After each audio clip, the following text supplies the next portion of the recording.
Hey, Critters, what's up? This is Retrokid Reviews, about to roll some D20 on the end of my overall finally breakdown of episodes 2 through, I believe, 18 of Campaign 4 of the Ahriman Soldiers and Seekers table arcs. So, how this is going to work is that I'm going to be more of a semi-cooldown of my own. I'm going to have my V-figure be any representative characters I like so far in both tables arcs, more specifically the half-ass rapier here from I think the McFarlane Toys Robin sword is going to represent basically Sir Julian, also played by not the DM for this campaign, obviously, Matt Mercer. So before we get to that, I want to get to some news that came out last week and some official, essentially, dates that got confirmed so far for Legend of Vox Machina. Originally, when y'all who saw my Critical Role shorts, by the way, go to my playlist for that. That I thought that season 4 was on the build up for its finale. That the campaign was originally. Turns out I was half right. I think they might have 2 more seasons to go through. Essentially, season 4 is them going back to, I think, a more time jumped version of Vox Machina themselves. Was kind of a thing also in, I think, the original campaign, mainly because, again, both this and Mighty Knight had a lot of scheduling conflicts for everyone's work at the time, so I won't harp on too much about that because that was the main crux of everyone's all 3 campaigns was mainly scheduling conflicts. So we're not going to get too into it. What I will say is they did give a teaser to what's going on with the kickoff for their final arc, which is obviously going back to essentially their main bad guy from the original season. And wow, this is what I get for playing with fire when it comes to deadline ads. So yeah, it's gonna be cool to see a lot of returning favorites again. Greg Griffith, as always, for the Delilah of it all, since I've been talking about the teaser here. So with that being said, I'll know more probably by June. That's when all a handful of episodes should drop, like usual. If they're gonna be like 3 plus periodical ones, I don't know if they're gonna dump the season. I don't think they will. If it's anything like the original broadcasting schedule for most of both Vox and now the 9, they'll probably be in 3-episode chunks. But in the 9's case, it was 2, mainly because of how short their season was. So that might fill out as time goes on, as far as both of those shows go. So, on to Campaign 4 proper, and I don't know where to begin with Brennan here. He is a fantastic DM. His pedigree was very much there throughout all the prequel arcs that was happening all throughout Campaign 3 with Calamity, with, I think, I was going to say Titanfall, but most of the central conflicts that had anything gods related, Brennan was very much in play with it. And drama-wise, he was always, like, very electric when it comes to that kind of storytelling. However, I do see some criticisms that some critters are having problems with most of the tables. The only time I felt that hiccup was most of the schemers table, but not really the soldiers. The soldiers, I think, was what everyone said when they were doing their early reviews for these episodes, was that it was going to be the more combat oriented, and probably also explains why they had to stick to D&D again instead of going on to Daggerheart, because I think Daggerheart was helping more so on RP, which is where the schemers had a better time with, because their RP work was a lot better. For those who don't know the general terminology that do not play Dungeons & Dragons, RP is just general roleplay, and combat's combat. So I don't know where we're going to be with with the schemers going forward, because the Seekers did a really good job laying the groundwork for a lot of what the main families related to Ozzy Fane's death has to do with the big conspiracy of, like, fallen angels being used as proxy powers and stuff like that for a lot of magics that most of the social stable had to go through.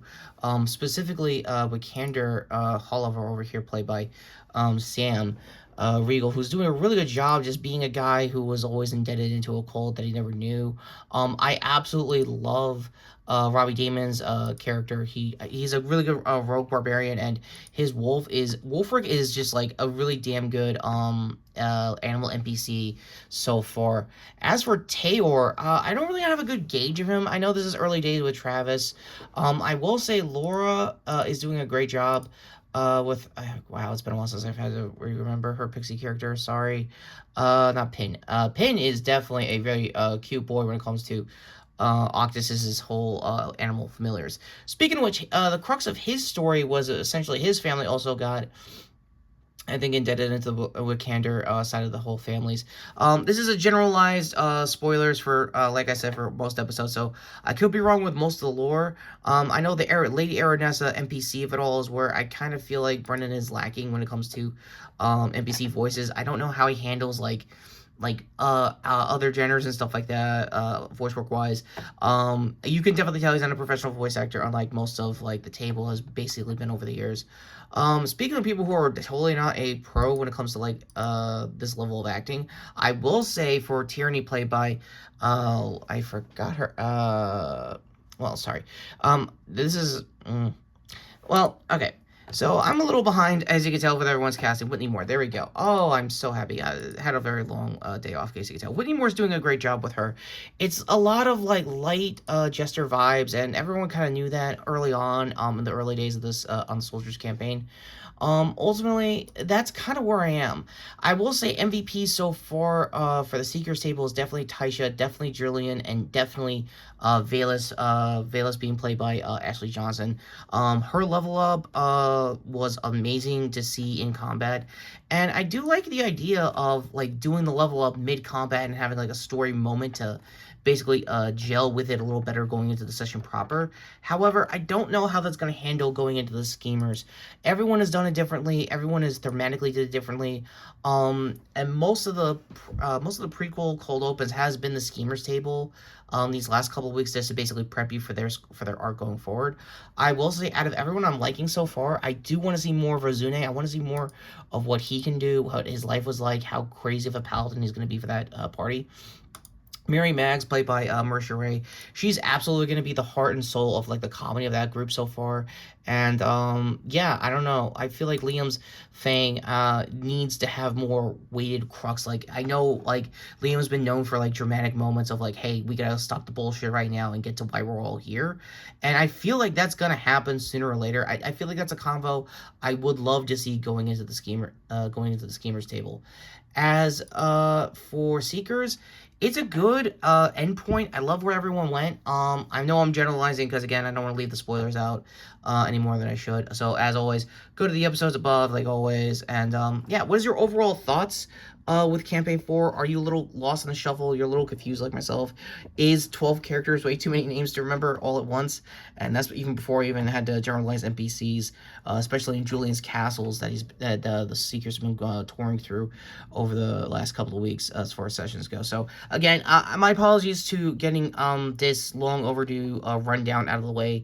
Again, this is very early days of the campaign. I'm gonna get lost in the shuffle with names as well. As always, wiki down below for everything I mentioned as far as this campaign goes so far. And let's do 2 rolls. I'm gonna do 1 d20 for just the soldiers table. So let's get the thumbnail back up here and see how the dice feels about their episode so far. 18. That's actually not bad. That's pretty good. I might be reading that wrong, just in case it's not BS. All right, last up, for all the marbles, let's see if they get a perfect score with the Seekers arc so far these last couple weeks.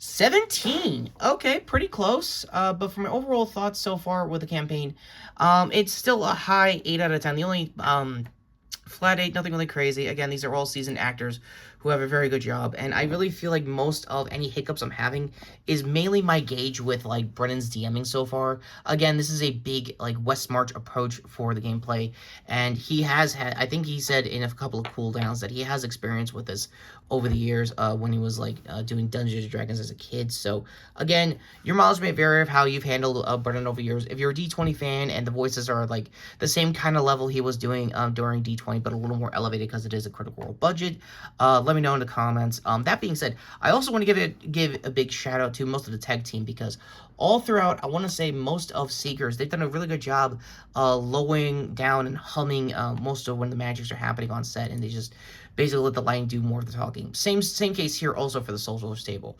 So will that be a 2 for 2, or in this case 3 for 3 when it comes to lighting and tech crew when it comes to the schemers next week? We don't know, but until then, go to the art there to sub the channel, hit the notification bell down below. Anchor's finally coming up in case you guys have seen this. High point this video if you are new to the channel. And until next time, I am Retrokid Review saying thank you as always to Critical Role for yet another start to a impressive campaign so far. Hiccups aside, story beats aside, like most critters and myself, I feel like I'm gonna get used to it as time goes on when it comes to this campaign. If I drop out, it'll drop out mainly because of like confusion where everyone is. I feel like that might be the same case too. I hope that confusion doesn't be the same writing hiccups, or not writing hiccups, gameplay and just general story hiccups for the Seekers next week. So we'll know that when we get to that. So last up, before I leave, is that I'm going to be doing my One Piece Season 2 review over this weekend, out hopefully Monday. So with that being said, take care, subscribe, and wow, a 17 for my die. Lucky much? I don't know. Sounds about right.